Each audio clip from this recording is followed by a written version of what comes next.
사도신경으로 신앙 고백하시겠습니다.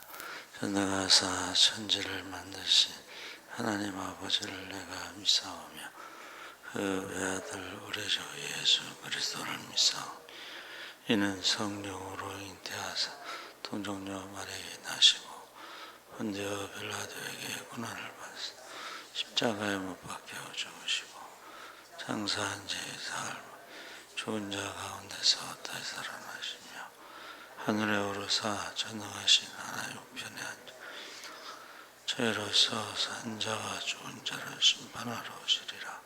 성령을 믿사오며 거룩한 공예와 성도가 서로 교통하는 것과 죄를 사하여 주시는 것과 몸이 다시 사는 것과 영원히 사는 것을 믿사옵나이다. 아멘. 찬송가 384장 찬송하시겠습니다.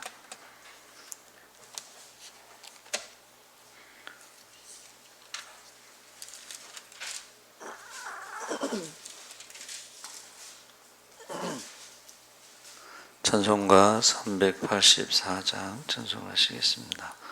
나의 갈 길 다가도록 예수 인도하시니 내 주 안에 있는 긍휼 어찌 의심하리요. 믿음으로 사는 자는 하늘 위로 받겠네. 무슨 일을 만나든지 만사염하리라.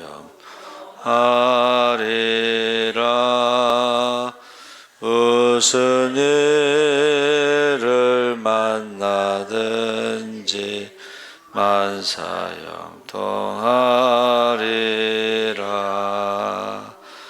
나의 갈 길 다가도록 예수 인도하시니 어려운 일 당한 때도 족하는 해주시네. 나는 심히 고단하고 영혼 매우 가라나. 나의 앞에 반석에서 샘물 나게 하시네. 나의 앞에 반석에서 샘물 나게 하시네. 나의 갈 길 다가도록 예수 인도하시니 그의 사랑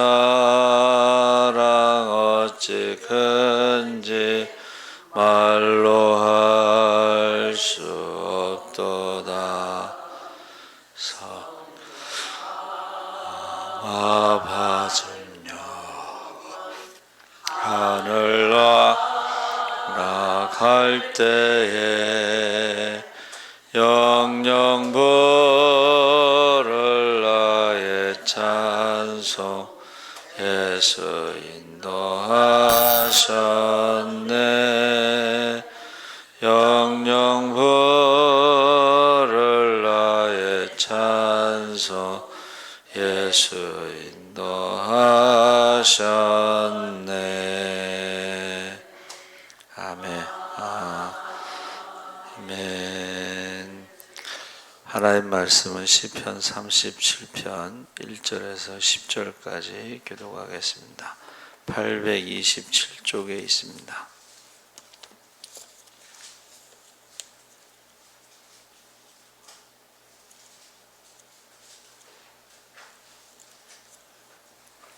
(37편) 1절에서 10절까지 교독하겠습니다. 악을 행하는 자들 때문에 불평하지 말며 불의를 행하는 자들을 시기하지 말지어다.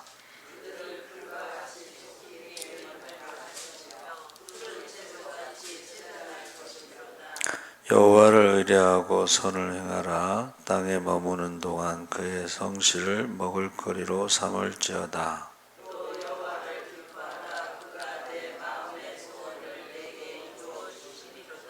내 길을 여호와께 맡기라. 그를 의지하면 그가 이루시고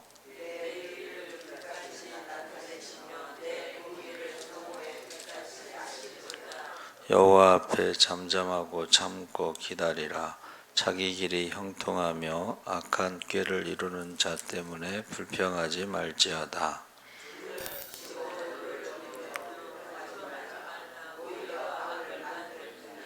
진실로 악을 행하는 자들은 끊어질 것이나 여호와를 소망하는 자들은 땅을 차지하리로다.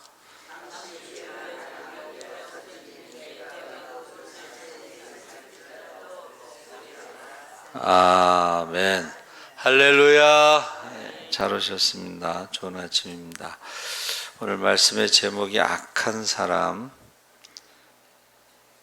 악한 사람을 부러워하지 말라 그랬습니다. 그래서 다윗의 시라고 그랬는데 이 다윗의 시는 다른 설명이 없기 때문에 어떤 배경으로 지어졌는지 어떻게 연주해야 하는지 알 수 없지만 내용적으로는 그리스도인들이 세상을 살아갈 때에 번성하는 것처럼 보이고 힘을 쓰는 것처럼 보이는 악한 사람들이 아니라 눈에 잘 보이지 않는다고 할지라도 이 땅의 역사를 신비하게 주관하시는 하나님을 선택해야 함에 대해서 말하고 있습니다. 그래서 25절에 내가 어려서부터 늙기까지 의인이 버림을 받거나 그 후손이 걸식하는 것을 보지 못하였다. 이것으로 봐서는 다윗이 인생을 많이 산 후에 삶을 돌아보고 자기와 같이 하나님의 백성으로 살아갈 사람들이 무엇을 보고 무엇을 신뢰해야 하는지를 일깨워주는 교훈이다 이렇게 말하고 있습니다. 그래서 그 37편은 히브리어 그 알파벳이 있죠. 그 알파벳 따라서 답관체라는 시편인데 시편 150편에 답관체가 8편이 있습니다.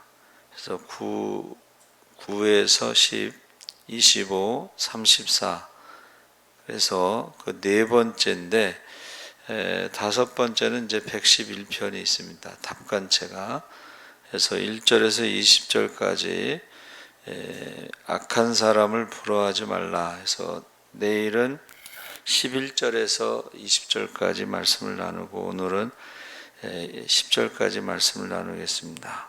그래서 세상에서도 그 드라마 대사 같은 데 보면 부러워하면 지는 것이다 이런 말이 있죠. 우리도 믿는 사람들이 악한 사람을 부러워하는 것은 믿음으로 지는 것이죠. 그래서 악을 행하는 자들 때문에 불평하지 말고 불의를 행하는 자들을 시기하지 말지어다. 그들은 풀과 같이 속히 배임을 당할 것이며 푸른 채소같이 쇠잔할 것이미로다 그랬습니다. 그래서 그 조윤기 목사님이 한번 설교 중에 간증을 하시더라고요. 사람들이 굉장히 불평하고 사람들이 자기에 대해서 비난하고 뭐 그런 것들 때문에 괴로워하고 기도하는 중에 이 말씀을 주셨다는 거예요. 풀과 같이 속히 배임을 당할 것이고 푸른 채소같이 쇠잔할 것이다. 그래서 악한 사람들이 비판하고 비평하는 것들에 대해서 나쁜 말을 하는 것에 대해서 불평하지 말라. 그래서 다윗이 그들 때문에 불평할 일이 많았다는 것을 말하죠. 이제 형제 중에 7남매 8번째 아들인데 그 중에 한 명이 죽나 봐요. 그래서 이제 7번째가 돼 버렸는데, 그 형제들이 이제 그 베들레헴에서 기름 부을 때도 막내를 부르지 않았죠. 근데 그 형 엘리압이 굉장히 키도 크고 잘생겨서 저 사람이 하나님이 선택했나 보다 그렇게 마음으로 생각했는데, 하나님은 중심을 보신다 그러면서 7명의 아들이 지나고 이제 막내는 지금 부르지 않았는데 불러오라고 그랬잖아요. 그러니까 거기서부터 이제 형들이 별로 이렇게 좋은 말을 하지 않죠. 그래서 아버지 심부름으로 이제 그 먹을 것을 가지고 갔더니 형이 뭐라 그래요? 너 전쟁 구경하러 왔지? 자기는 형들을 위해서 먹을 것을 가지고 심부러 왔는데 너 전쟁 구경하러 왔지? 하면서 안 좋은 말을 하죠. 그래서 형들 사이에서도 그렇고 또 뭐 그 사울에게서도 그렇고, 그 사울이 뭐라 그래요? 저가 천천만만이라는 노래를 듣고 저가 가질 것이 나라밖에 없다 이러면서 그를 죽이려고 하죠. 그리고 왕의 아들이 아닌데 왕이 되니까는 또 사람들이 얼마나 말이 많았겠어요. 또 목동 출신이고, 그래서 그 많은 사람들의 말을 듣고 이제 노년에 그가 보니까는 그래도 하나님을 의지하고 살았더니 자기를 나쁘게 말하는 사람, 악한 말을 하는 사람들이 금방 없어지더라. 그래서 어떤 분이 이제 연세 많으신 분이 할아버지 100세 동안 100세가 넘도록 사시면서 미워하는 사람이 있죠? 그러면 그런 사람들을 어떻게 하셨어요? 그랬더니 시간이 지나니까 다 죽대. 그렇게 표현했어요. 그러니까 결국은 악한 사람들이 아무리 많고 뭐 그들이 잘 되고 하는 것이 있을지라도 그게 오래 가지 않는다는 거예요. 인생 자체가 유한하기 때문에, 또 인간의 능력도 유한하기 때문에 악한 사람이 영원히 잘 되지 않고 결국은 시간이 지나면 풀과 같고 채소와 같이 금방 없어진다 그렇게 말하고 있습니다. 그래서 그 불평한다는 뜻이요, 속에서 불이 난다 이런 뜻이래요. 속에서 천불이 난다. 이것을 우리나라에만 있는 화병입니다. 이게 세계에 등재됐어요. 화병.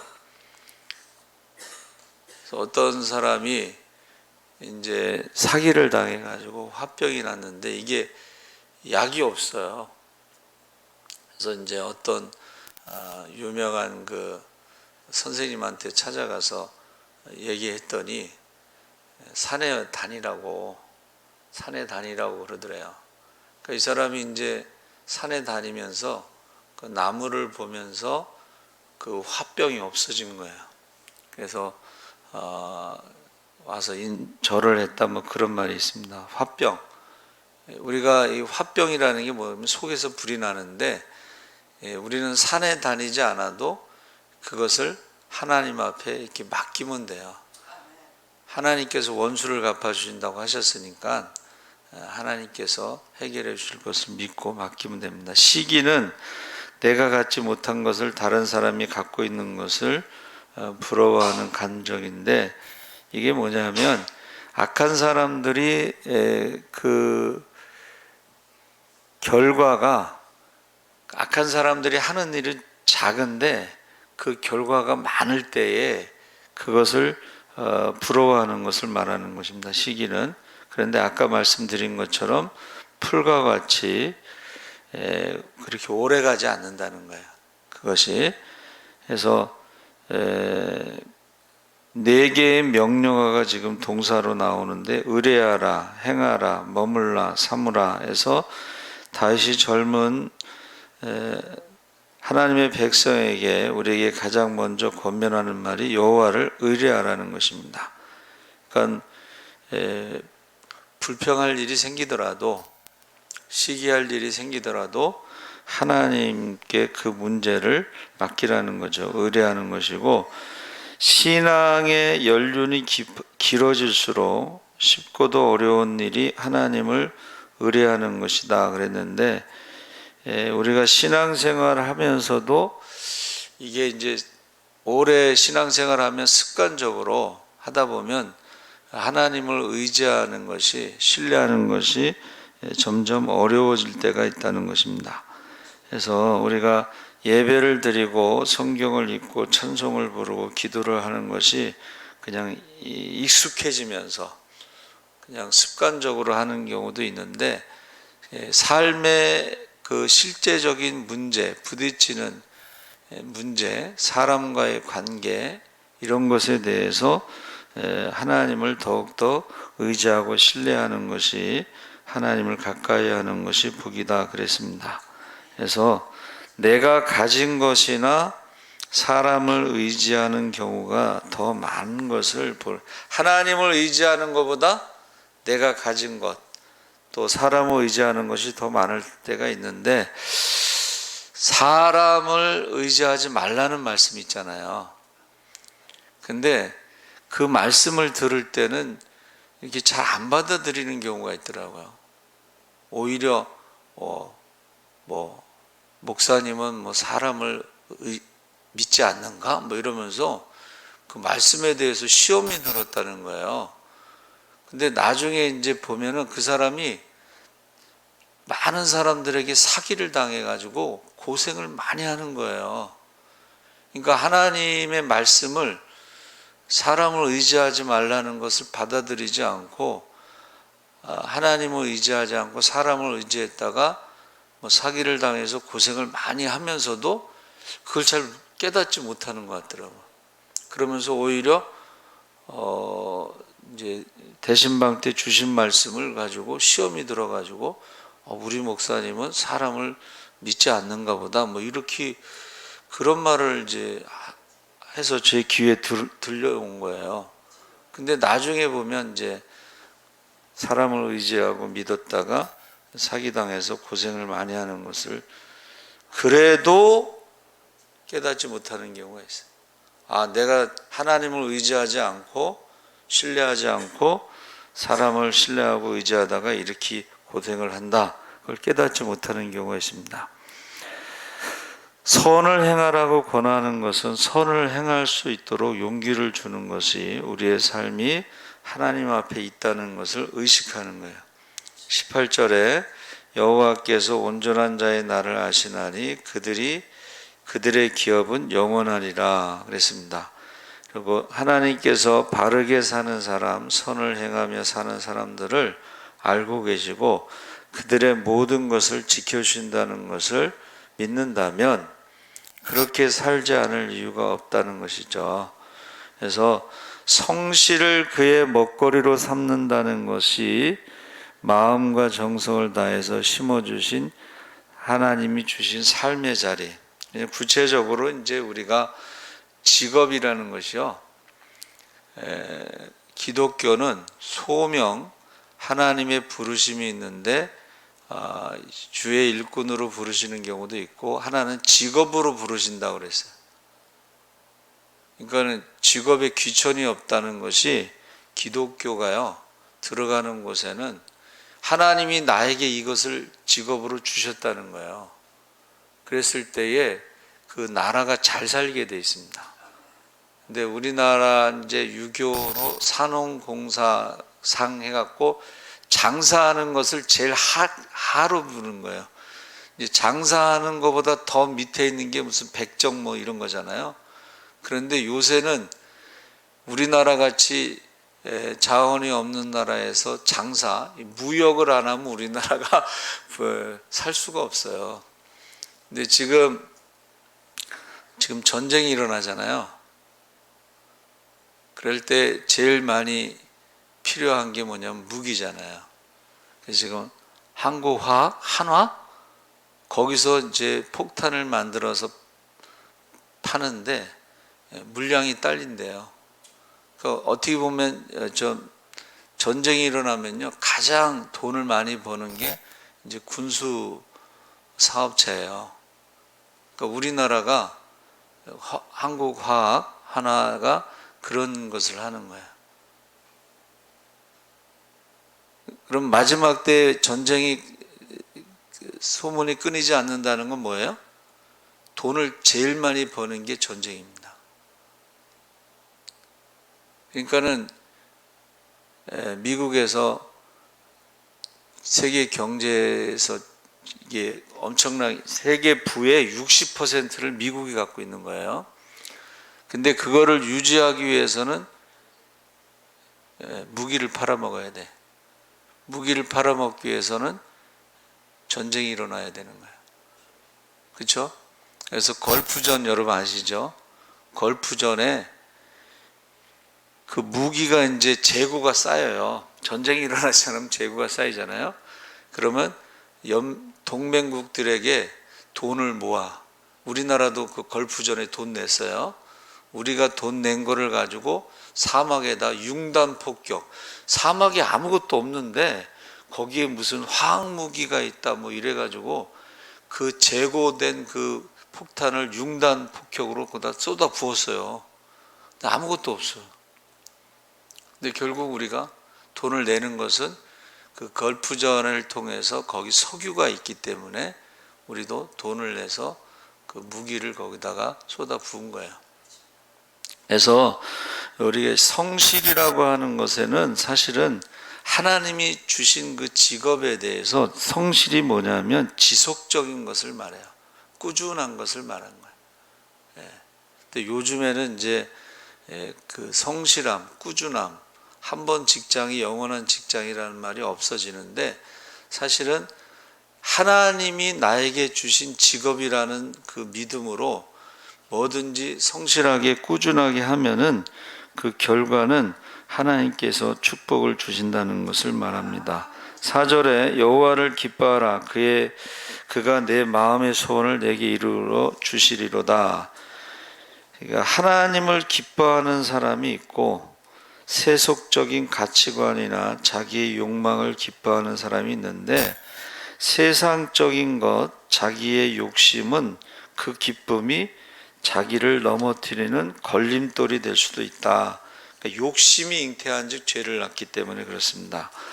5절 6절에 내 길을 여호와께 맡기라. 그를 의지하면 그가 이루시고 내 의를 빛같이 나타내시며 내 공의를 정오의 빛같이 하시리로다. 그래서 하나님께 자신이 인도해 주시기를 간절히 기도하면 사실은 인생이라고 하는 길에 내비게이션이 없습니다. 인생은 연습도 없고 리허설도 없고 그렇죠?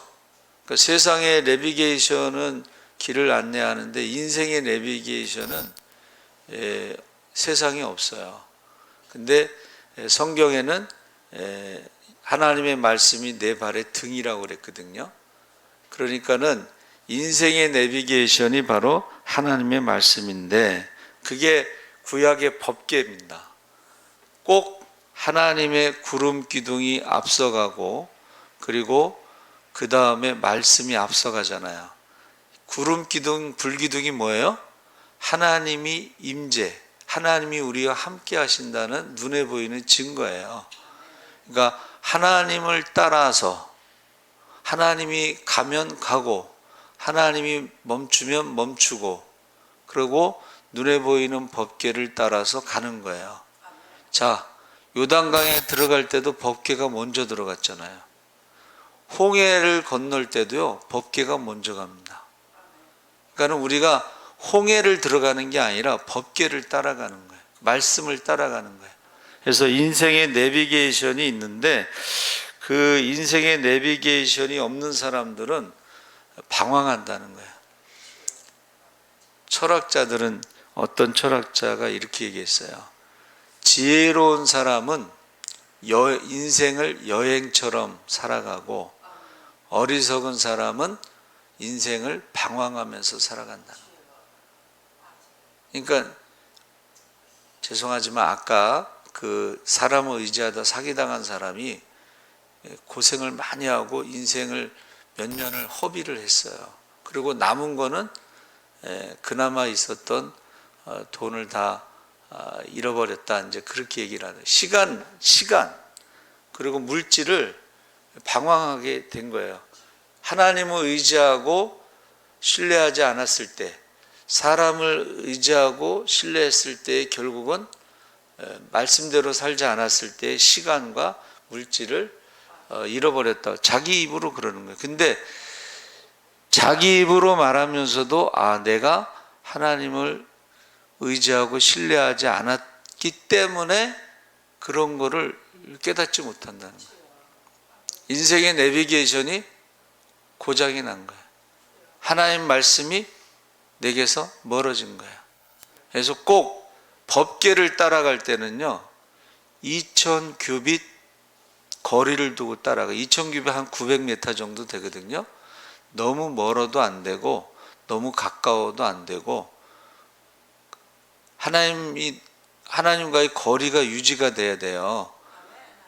법궤를 만졌다가 우사가 죽었죠. 법궤의 속을 들여다봤다가 베세메스 사람들이 죽었죠. 어떻게 해야 돼요?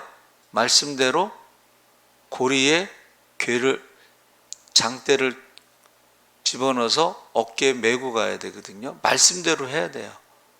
그런데 말씀대로 하지 않으면 어려운 일을 당한다. 이제 그런 말입니다. 그래서 이 악하다는 것이 뭐예요? 악하다는 것은 믿음이 없다는 것을 말하는 거예요. 하나님 말씀에 순종하지 않는다. 하나님을 신뢰하고 의지하지 않는다. 이런 말입니다. 그래서 오늘 10절까지 말씀을 나눴는데, 악한 사람이라는 게 세상에 악하다 그런 의미보다는 하나님과의 관계에서 거리가 있고 멀어지고, 그래서 우리가 말씀을 가까이 하는 것이 너희의 복이라고 그랬어요. 그래서 오늘 새벽에도 이 말씀을 가까이 하시기 바랍니다. 살아계신 하나님 아버지 감사합니다. 악한 사람은 하나님을 신뢰하고 의지하지 않고 사람을 신뢰하고 의지하다가 시간을 낭비하고 돈을 낭비하고 그래도 깨닫지 못하는 경우가 있습니다. 오늘도 우리가 하나님을 의지하고 신뢰하면서 인생의 내비게이션이 바로 하나님의 말씀이고 말씀대로 따라가는 것이 가장 안전하고 부족함이 없다는 것을 알고 기도하게 하여 주시옵소서. 감사하며 예수님의 이름